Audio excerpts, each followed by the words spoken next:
Labdien! Šodien mēs runājam par matricām. Vispirms parunāsim par divu matricu summēšanu. Un neaizmirstam par vienu niansi. Abām matricām jābūt vienāda lieluma. Atlasam diapazonu pēc lieluma, kas nav atšķirīgs no avatu matricas lieluma. A matrica mēs redzam 3 kolonnas un 2 rindiņas. B matricā arī redzam 3 kolonnas un 2 rindiņas. Iezīmēsim diapazonu. Tagad ejam uz formulu rindiņu, ienesam zīme vienāds, pēc tam iezīmējam A matricu, pēc tam noliekam zīmi plus, pēc tam iezīmējam B matricu, pēc tam nospiežam kombināciju Ctrl, Shift, Enter. Un šobrīd mēs redzam rezultātu. Tieši tāpat mēs varam apriķināt divu matricu starpību. Atkal pirmkārt iezīmējam diapazonu, ejam uz formulu rindiņu, vienāds, iezīmējam A matricu, pēc tam liekam mīnuszīme, iezīmējam otru un, kā iepriekšējā piemērā, nospiežam Ctrl, Shift, Enter.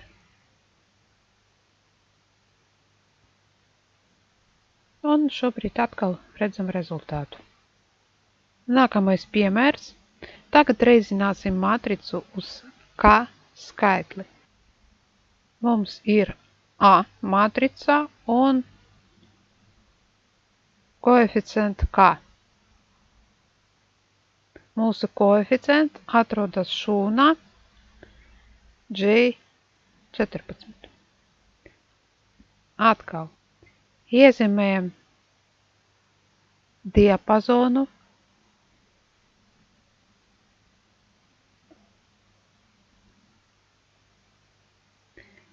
ejam uz augšu, vienāds, iezīmējam mūsu matricu,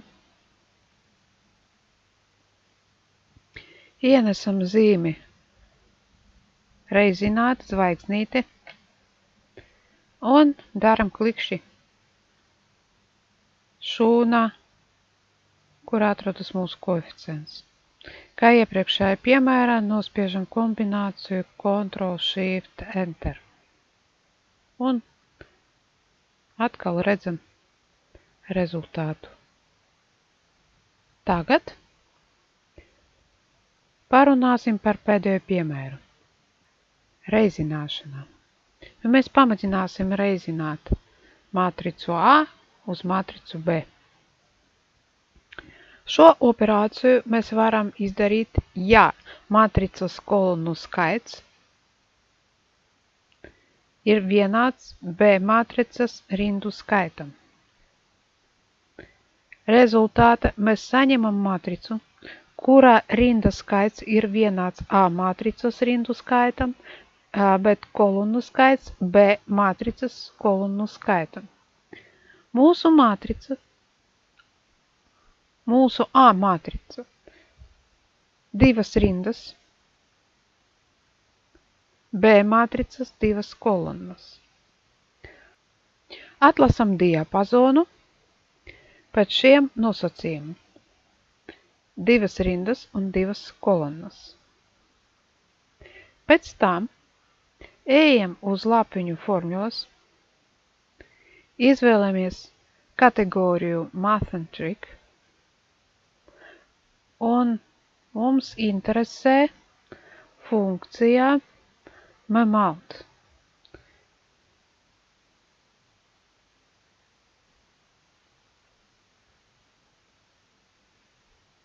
Ko daram tālāk?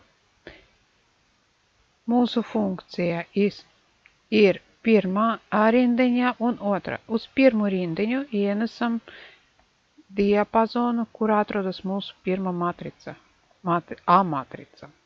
Iezīmējam diapazonu.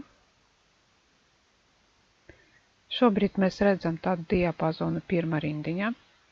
Pēc tam daram klikšķi otrajā rindiņā un iezīmējam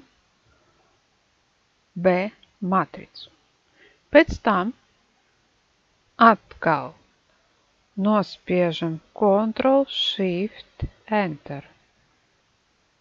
Un mēs redzam rezultātu. Uz šodienu viss. Paldies par uzmanību. Visu labu!